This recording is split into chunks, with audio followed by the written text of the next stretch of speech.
आवश्यकता है तहसील, विधानसभा, जनपद एवं संभाग स्तर पर कुशल संवाददाताओं की। यदि आप भी राजस्थान में साधना प्लस न्यूज के पत्रकार बनकर काम करना चाहते हैं तो नीचे दिए गए नंबर पर संपर्क करें। नवीन कुमार यादव, स्थानीय संपादक, राजस्थान साधना प्लस न्यूज। Mobile number 9990469916 9835630014।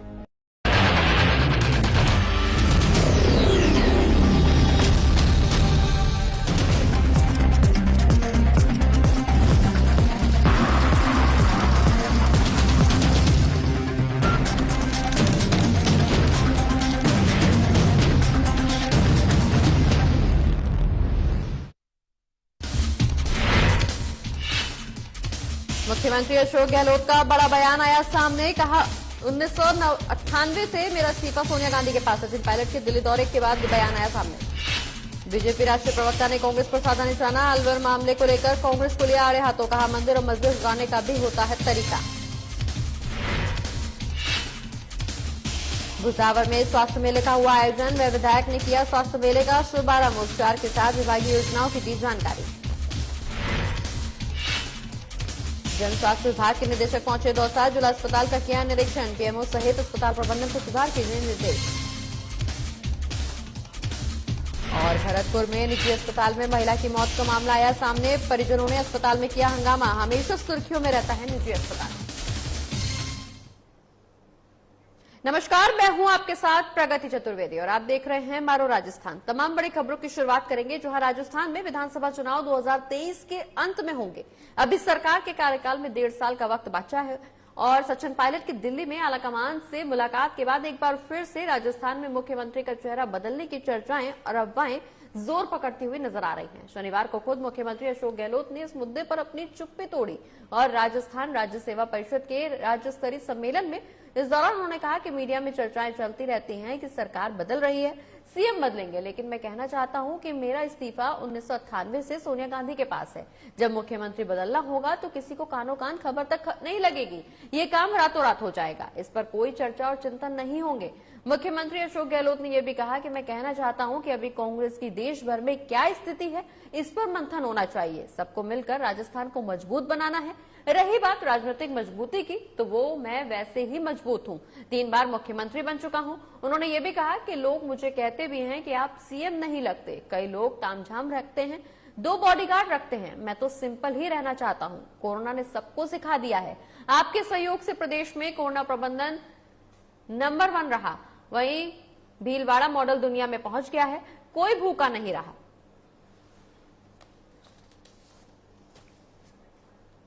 तो आपको बता दें, मुख्यमंत्री अशोक गहलोत का बड़ा बयान सामने आया है। दरअसल राज्य में यहां चर्चाएं जोरों पर हैं कि मुख्यमंत्री बदल सकता है। इसी को लेकर अशोक गहलोत की तरफ से बयान सामने आया है। उन्होंने कहा है कि 1998 से मेरा इस्तीफा सोनिया गांधी के पास है। जब मुख्यमंत्री बदलना होगा तो किसी को कानो कान खबर नहीं लगेगी। रातों रात मुख्यमंत्री को बदल दिया जाएगा। वहीं उन्होंने अपने कार्यकाल के दौरान जो उपलब्धियां हासिल की हैं और जो जनता की सेवा की है वो भी जनता के सामने रखी है। आपको बता दें कि पायलट के दिल्ली दौरे के बाद बयान ये अशोक गहलोत का सामने आया है। लगातार चर्चाओं का बाजार गर्म है कि राजस्थान में सरकार में बड़ा फेरबदल होने वाला है, जिसके बाद मुख्यमंत्री अशोक गहलोत सामने आए हैं और उन्होंने ये साफ तौर पर बयान दिया है कि उनका इस्तीफा 1998 से सोनिया गांधी के पास है। जब मुख्यमंत्री बदलना होगा तो वो वैसे ही बदल जाएगा। किसी को कानो कान खबर नहीं लगेगी। इतनी अफवाहें चलती रहती है अखबारों में, मीडिया में, उसकी तरफ आपको ध्यान नहीं देना है। सरकार बदल रही है, मुख्यमंत्री बदल जाएंगे, आप निश्चित रहना। मैं वो व्यक्ति हूं, जैसे मैंने कहा ना आपको कि वो भी इनका राजेश सिंह जी वाला कोटे ने कहां चला गया पता नहीं। तो वो कोटे वाली बात है देखो दिमाग में कि उसके बाद में क्या बचता बताओ। जब वो कोटेशन ही मैंने पढ़ लिया आपके सामने, तो जब मैं पहली बार मुख्यमंत्री बना 98 के अंदर, तब से मैंने सोनिया गांधी को, उन्होंने मुझे चांस दिया चीफ मिनिस्टर बनने का। पहली बार, दूसरी बार, जो भी था, तीसरी बार, तो मैंने उनको उस पद से अधिगत कर रखा है। मेरा इस्तीफा तो परमानेंट उनके पास में है, आप समझे? तो मेरा इस्तीफा परमानेंट उनके पास में है। तो आप सोच सकते हो कि बार बार ये आने नहीं चाहिए कि मुख्यमंत्री बदलना क्या हो रहा है। जब मुख्यमंत्री बदलना होगा तो कानों कान किसी को मालूम ही नहीं पड़े।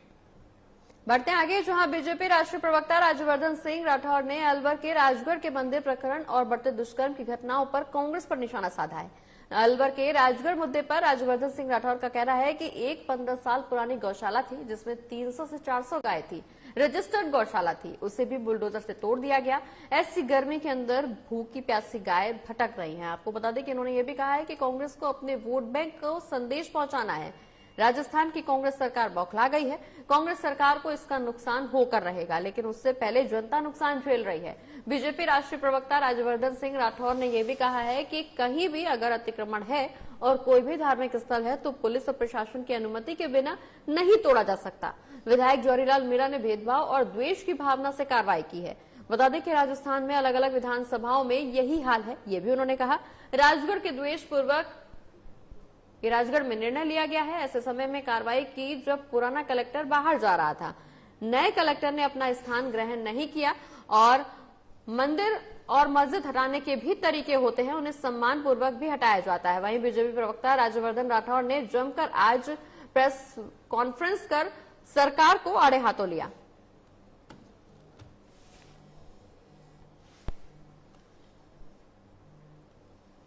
तुरंत रोकी जाए, क्योंकि उन्हें सत्ता में किसी धर्म विशेष ने नहीं बिठाया और उनकी जिम्मेदारी पूरे राजस्थान की तरफ है। ये प्रश्न बार बार उठ रहा है और इसके लिए मैंने अपनी प्रेस वार्ता में भी शुरू में मैंने कहा था कि इस भ्रम में मत जाइए कि वहां पे पार्षद किसके ज्यादा है। मैं वापस से दोहरा देता हूं कि प्रस्ताव में कहीं पे भी मंदिर हटाने की बात नहीं कही गई, मंदिर शब्द ही नहीं कहीं पे है, पहली बात। दूसरी बात, प्रस्ताव वापस से पारित हुआ है फरवरी 2022 के अंदर, जहां ये लिखा गया है कि 60 फीट रोड जहां नहीं हो सकती किसी कारणों से, वहां पर 30 फीट ही उसको चौड़ी करी जाए। नंबर तीसरी बात, बार बार ये प्रस्ताव का सवाल आप कोई भी अपने मन में नहीं उठाइए, क्योंकि ये प्रक्रिया है कि अगर कोई भी धर्म का स्थान हो तो उसके नियम है कि उस धर्म के स्थान को कैसे हटाया जाएगा, तो उसका उल्लंघन क्यों हुआ। बढ़ते आगे, जहां स्वास्थ्य मंत्रालय और राज्य सरकार के निर्देशानुसार चिकित्सा, स्वास्थ्य और परिवार कल्याण विभाग की ओर से शुक्रवार को भुसावर में ब्लॉक स्तरीय स्वास्थ्य मेले का आयोजन किया गया।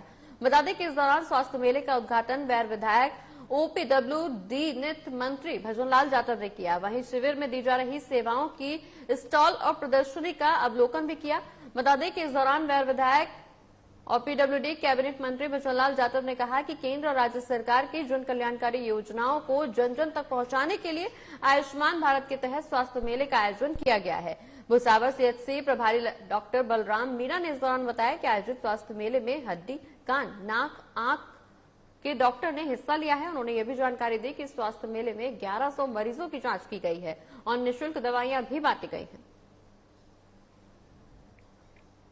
तो आपको बता दें कि स्वास्थ्य मेले का आयोजन यहां किया गया है, जहां कई लोगों का फ्री चेकअप किया गया और इस दौरान उन्हें इलाज भी दिया गया। मौके पर तमाम लोगों को दवाइयां भी बांटी गई और स्वास्थ्य मंत्रालय के और राज्य सरकार के निर्देश अनुसार चिकित्सा, स्वास्थ्य और परिवार कल्याण विभाग की ओर से यह ब्लॉक स्तरीय स्वास्थ्य मेले का आयोजन किया गया। भरतपुर की ये तस्वीर, जहां वैर विधायक ने स्वास्थ्य मेले का शुभारंभ किया और मौके पर तमाम लोगों को फ्री स्वास्थ्य सेवाएं भी दी गई, लोगों का हेल्थ चेकअप भी किया गया।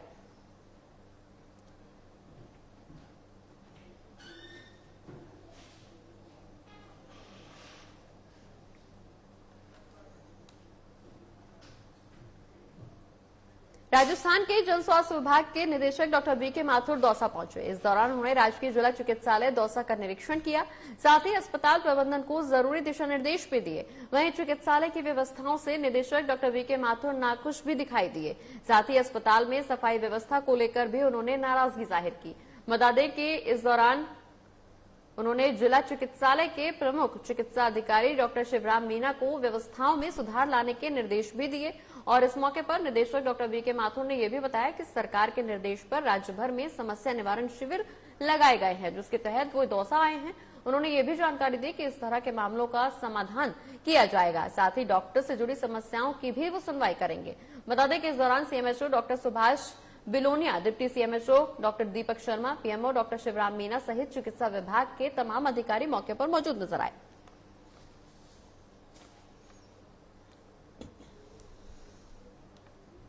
हमने इस समस्या निवारण शिविर लगाए हैं, जिसमें कि जयपुर से अधिकारी आए हैं और एक साथ में प्रशासनिक अधिकारी हैं।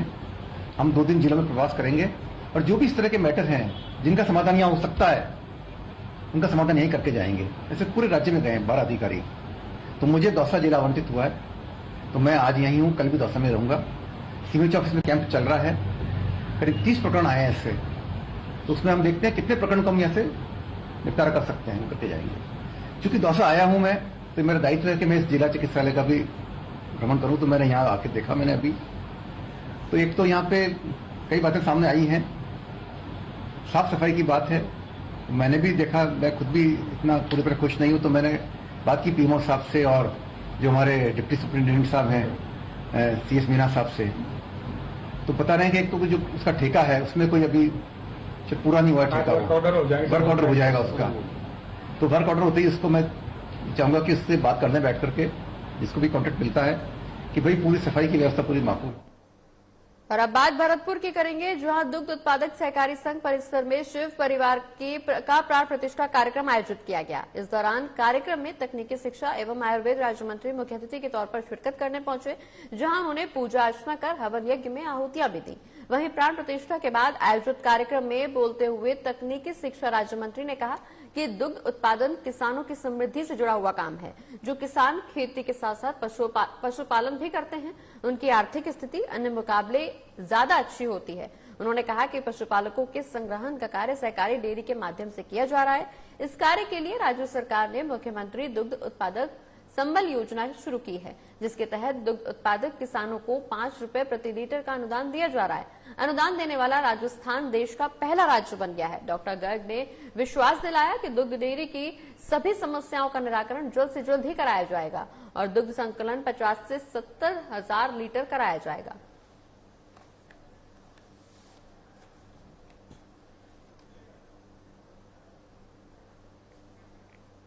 तो सहकारी डेयरी परिसर में प्राण प्रतिष्ठा हुई है और अब इस दौरान शिव परिवार की प्राण प्रतिष्ठा की गई है। मौके पर कार्यक्रम में बोलते हुए किसानों की आय को ध्यान में रखते हुए तमाम फैसले लिए गए हैं। बता दें कि इस कार्यक्रम में बतौर मुख्य अतिथि तकनीकी शिक्षा एवं आयुर्वेद राज्य मंत्री शिरकत करने पहुंचे हैं, जहां उन्होंने पूजा अर्चना की है और हवन यज्ञ में आहुतियां भी दी हैं। मौके पर बोलते हुए उन्होंने कहा कि जो किसान खेती के साथ साथ पशुपालन करते हैं, उनकी आय ज्यादा होती है और दुग्ध उत्पादन करने से किसानों की समृद्धि में भी इजाफा होता है। किसानों की आय को ध्यान में रखते हुए दुग्ध उत्पादन को बढ़ावा दिया जा रहा है और ऐसे में तमाम कोशिशें या तमाम योजनाएं जो उनसे हो सकेंगी वो जरूर क्रियान्वयन में लाएंगे, क्योंकि किसानों की आय में बढ़ोतरी होगी। वहीं राजधानी जयपुर के स्टार सिनेमा हॉल में आग लगने का मामला सामने आया है, जहां कई घंटों तक रेस्क्यू ऑपरेशन कर कई लोगों को जिंदा बचाया गया है। जो लोग अचेत हो गए उन्हें अस्पताल पहुंचाया गया। दरअसल घनी आबादी के बीच स्थित एक रेजिडेंशियल कम कमर्शियल भवन में बेसमेंट में आग लग गई। अब बता दें कि ये आग सुबह लगने की घटना बताई जा रही है। आग को काबू करने में कई घंटों की मशक्कत भी करनी पड़ी, तब जाकर किसी तरह से आग पर पूरी तरह से काबू पाया जा सका। आग से होने वाले नुकसान का आकलन लाखों में किया जा रहा है। वहीं बेसमेंट में जूतों का शोरूम बताया जा रहा है। बता दें कि जयपुर शहर के विद्याधर नगर थाना पुलिस ने बताया है कि क्षेत्र में स्थित सिने स्टार बिल्डिंग के बेसमेंट में ये आग लगी है। कई मंजिला भवन में ऊपर तो रेजिडेंशियल फ्लैट्स हैं और नीचे दुकानें हैं और शोरूम भी हैं। पिछले हिस्से में मल्टीप्लेक्स सिनेमा घर भी है। फिलहाल पुलिस ने घायल को अस्पताल पहुंचा दिया है।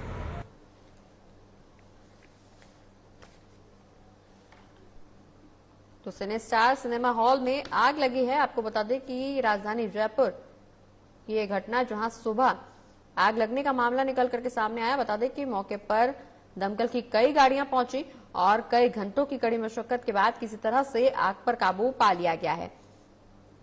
बता दें कि बेसमेंट में जूतों का शोरूम था और ये आग लगने की घटना वहीं की बताई जा रही है। हालांकि इस दौरान किसी की जान हानि की बात निकल करके सामने नहीं आई है। मौके पर कई लोग गंभीर रूप से घायल भी हुए हैं, जिन्हें अस्पताल पहुंचाया गया है और डॉक्टर्स की देखरेख में उनका इलाज भी जारी है। हालांकि कुछ लोगों को प्राथमिक इलाज देने के बाद घर भी वापस भेज दिया गया है। कुछ लोगों की स्थिति बेहतर बताई जा रही है, लेकिन जिन लोगों की स्थिति गंभीर है उनका इलाज अस्पताल में लगातार जारी है।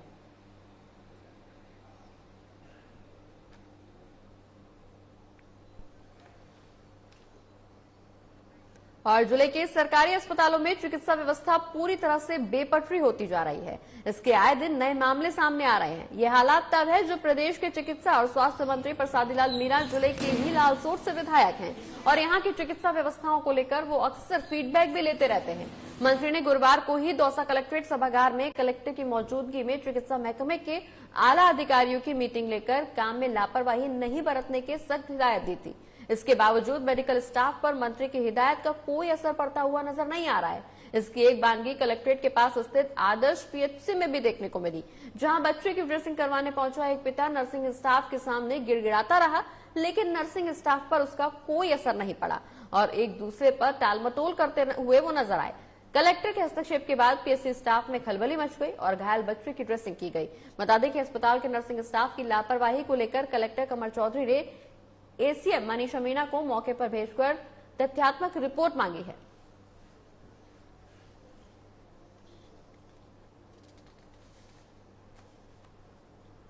बच्चा है नमन, मैं इसको परसों के दिन खेलते समय कांच की लग गई थी इसके पैर में, तो मैं पहले 2-3 दिन हो गए, तो मैं दूसरे दिन इसको सुबह इसको दिखाने लाया। फिर उन्होंने उस दिन दवा देके डॉक्टर साहब ने पट्टी वगैरह करके दे दी, तो उन्होंने बोला कि 2 दिन बाद में फिर आना दिखाना। तो मैं आज इस बच्चे को लाया था दिखाने के लिए, डॉक्टर साहब को दिखाया, डॉक्टर साहब ने अच्छे से देखा, दवाइयाँ लिख दी और उनको बोला कि भाई इनकी पट्टी करवा लो।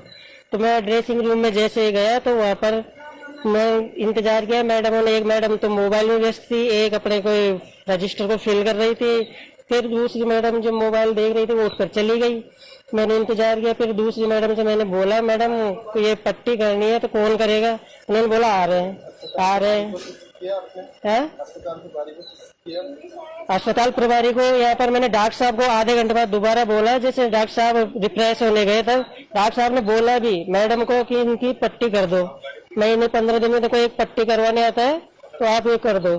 फिर मैंने सोचा डॉक्टर साहब गया, तो फिर मैंने नीचे सत्यनारायण जी से बोला साहब ये कोई पट्टी नहीं करने वाला, तो मैडमों से बोला उन्होंने कि मैडमों की पट्टी कर दो। मैं भी कहीं निजी सहायक हूँ, तो उन्होंने बोला, फिर भी मैं अपना रेफरेंस देने के बावजूद भी उन्होंने मेरे पर ध्यान नहीं दिया। जीएनएम है जो पूनम, वो कोई काम में बिजी थी, दवा देने में, पर्ची काटने में, और जो जिस एएनएम अंजलि शर्मा की ड्यूटी लगा रही थी वो भी ड्रिप आउट हो गई, तो उसको ठीक करने में गई थी। इस वजह से कुछ देरी हो गई इसी बीच। और मैंने भी स्वयं अंजलि से कहा भाई इनकी ड्रेसिंग करनी है, तो वो ड्रेसिंग कर देती, पर इसी बीच ये व्यक्ति कलेक्टर साहब के यहाँ चला गया और वहाँ जाके शिकायत कर दी। तो उसके बाद एसीएम साहब यहाँ आई हैं देखने। नमन एक बच्चा है 7-8 साल का, वो कलेक्टर सर के पास आया था कि इनकी ड्रेसिंग नहीं हुई हुई प्रॉपरली। यहाँ पर ये आए दवाई लेने, बट इनकी ड्रेसिंग नहीं की गई, तो ये शिकायत लेके कलेक्टर साहब के पास गए। फिर सर ने मुझे इंस्ट्रक्ट किया कि इनकी ड्रेसिंग करवानी है और क्यों नहीं की, किस वजह से नहीं की और किसने मना किया था, इस संदर्भ में मैं जांच करने और इनकी ड्रेसिंग करवाने के लिए आई थी। क्या पाया गया है? यहाँ ये पाया गया कि जिसका जो ड्यूटी थी वो इन्होंने प्रॉपरली सही ढंग से नहीं की और एक के ऊपर एक टाल दिया, और ये बच्चा। बढ़ते हैं आगे, बात अब राजधानी की करेंगे, जहां राजधानी के चंदबाजी थाना इलाके में दिल्ली रोड पर सवारियों से भरी बस पलटने से बड़ा हादसा हो गया। दरअसल दिल्ली रोड पर रोजाना बस स्टैंड के पास शनिवार सुबह दिल्ली से जयपुर आ रही सवारियों से भरी बस अचानक बेकाबू होकर पलट गई। हादसे में एक महिला यात्री की मौत हो गई और 24 लोग घायल बताए जा रहे हैं, जिनमें से 3 की हालत अभी भी गंभीर है। बता दें कि शनिवार सुबह एक प्राइवेट बस दिल्ली से जयपुर आ रही थी। इस दौरान लबाना बस स्टैंड के पास अचानक बस बेकाबू होकर पलट गई। इस बस में करीब 3 दर्जन से ज्यादा यात्री बैठे हुए थे। बस पलटते ही बस में बैठे यात्रियों की चीख पुकार मच गई। इस दौरान स्थानीय लोग दौड़कर मौके पर पहुंचे, जिससे हाईवे पर जाम लग गया। लोगों की सूचना पर चंदबाजी थाना पुलिस भी मौके पर पहुंची। बता दें कि यातायात को डाइवर्ट करके निकाला गया है। इस दौरान बस उल्टी होने से यात्री उसमें फंस गए। स्थानीय लोगों की मदद से बस के अंदर फंसे यात्रियों को बाहर निकालने का प्रयास शुरू किया गया, जिसके बाद पुलिस ने एम्बुलेंस की मदद से घायलों को पास के प्राइवेट अस्पताल में पहुंचाया। इस दौरान बस सवार एक महिला यात्री की मौत भी हो गई, वहीं 3 यात्रियों की हालत ज्यादा गंभीर बताई जा रही है।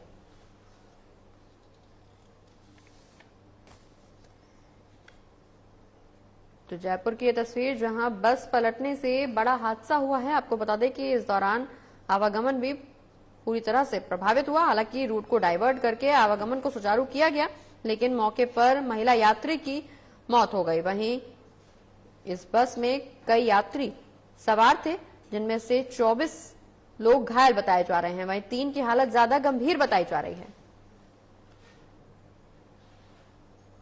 और भरतपुर का निजी अस्पताल मरीजों के लिए जानलेवा साबित होता जा रहा है। अक्सर यहां किसी न किसी मरीज की मौत होने के बाद बवाल होने का मामला सुर्खियों में बना रहता है। ताजा मामला एक महिला की मौत से जुड़ा बताया जा रहा है। दरअसल निजी अस्पताल में एक महिला की ऑपरेशन के बाद मौत हो गई, जिसके बाद महिला के परिजनों ने हंगामा खड़ा कर दिया। बता दें कि परिजनों ने आरोप लगाया है कि निजी अस्पताल के डॉक्टर्स लापरवाह हैं। अस्पताल के बाहर लोगों की भीड़ जमा हो गई है। वहीं हंगामे को देखते हुए भारी पुलिस बल को भी मौके पर तैनात किया गया है। लेके आया था, सोनोग्राफी पथरी बताई थी इन्होंने बोला था ऑपरेशन करा लो, बाद में कहता है ठीक है था ऑपरेशन करा लेंगे। ऑपरेशन दूरबीन का किया इन्होंने। दूरबीन का ऑपरेशन करने के बाद 21 तारीख को, कल 22 तारीख को फिर इन्होंने मरीज की बेचैनी हो गई थी, इन्होंने किया था बाद दोबारा करेंगे ऑपरेशन, को होल्ड रह गया इसमें अंदर। फिर उन्होंने दोबारा ऑपरेशन किया है। रात को इनसे फिर बोली थी कि साहब तुम्हें संपर्क में नहीं आ रहा, बता दो हमें जयपुर ले जाएंगे।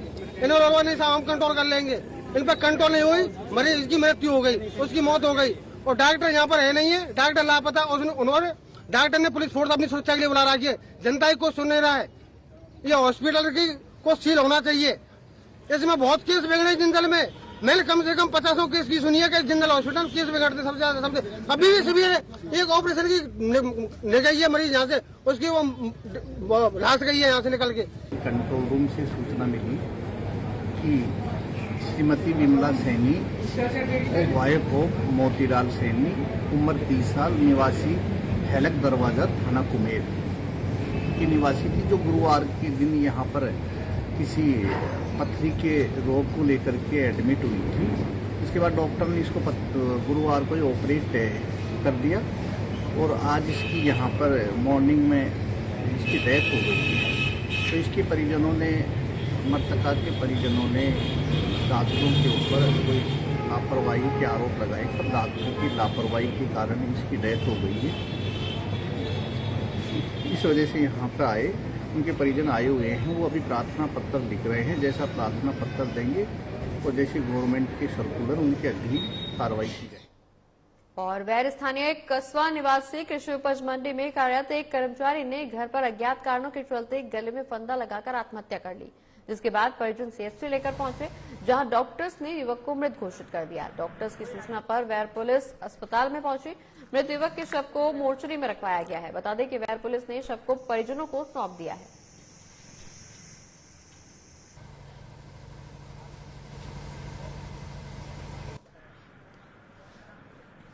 ये टेलीफोन डॉक्टर साहब ने बताया था कि नरेश सनोफ बाबूलाल जाति धोबी, उम्र 25 साल, निवासी कस्बा वैर, जो फांसी लगा करके मृत्यु हो गई है, जो उसके परिजन लायक ने भर्ती कराया है।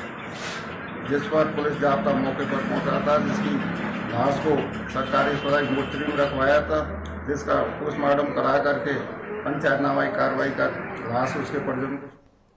और अब बात झालावाड़ के करेंगे, जहां शातिर चैन स्नेचर को पुलिस ने गिरफ्तार कर लिया है। वहीं आरोपी पर लूट, अपहरण, छेड़छाड़ और दुष्कर्म के कई मामले भी दर्ज हैं। बता दें कि झालावाड़ पुलिस द्वारा एक शातिर चैन स्नेचर को पकड़ने में बड़ी कामयाबी हासिल हुई है। वहीं पुलिस अधीक्षक मोनिका सेन ने जानकारी देते हुए बताया कि पिछले कुछ दिनों से शहर झालावाड़ में रास्ते से जाते हुए महिलाओं के गले से सोने की चेन लूटने की घटना घटित हो रही थी। सोने की चेन लूटने वाले गिरोह का पर्दाफाश करते हुए थानाधिकारी और कोतवाली टीम द्वारा शातिर चेन स्नेचर जय कुमार को गिरफ्तार कर लिया गया है और लूटी चेन और प्रयोग में लाई गई बाइक को भी जब्त करने में पुलिस को बड़ी सफलता हाथ लगी है। शातिर चेन स्नेचर जय कुमार द्वारा झालावाड़, झालरापाटन और रामगंज मंडी में चेन स्नेचिंग की आधा दर्जन से भी ज्यादा वारदातों को अंजाम देना स्वीकार किया गया है।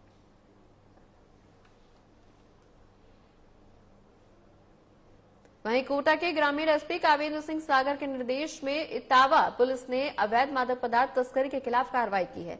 इस दौरान एसपी ने प्रेस नोट जारी करते हुए बताया कि अवैध हथियार, अवैध शराब, अवैध गांजा, स्मैक के खिलाफ चलाए जा रहे अभियान के तहत एक आरोपी को गिरफ्तार किया गया है, जिसके पास से 1 किलो 113 ग्राम अवैध गांजा भी बरामद किया गया है।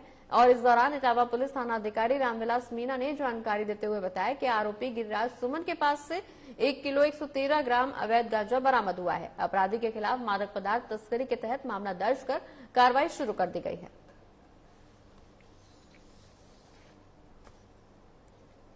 तो कोटा में ग्रामीण पुलिस ने बड़ी कार्रवाई की है। आपको बता दें कि पुलिस को कार्रवाई के दौरान बड़ी सफलता भी हाथ लगी है। दरअसल पुलिस ने एक आरोपी को गिरफ्तार किया है और